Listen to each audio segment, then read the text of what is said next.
Here's my full floating island glitch build and adopt me. This entire world was built completely outside the house using height glitches, layered platforms, and custom terrain.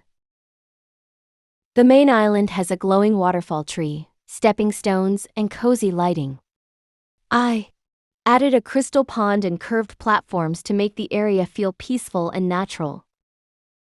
One of my favorite parts is the hidden cave entrance behind the greenery. Inside is a glowing crystal cave that connects the whole build together.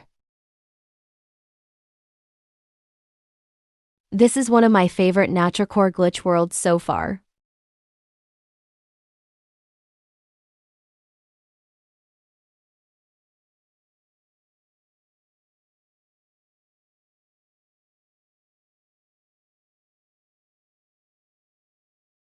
Follow for more glitch builds.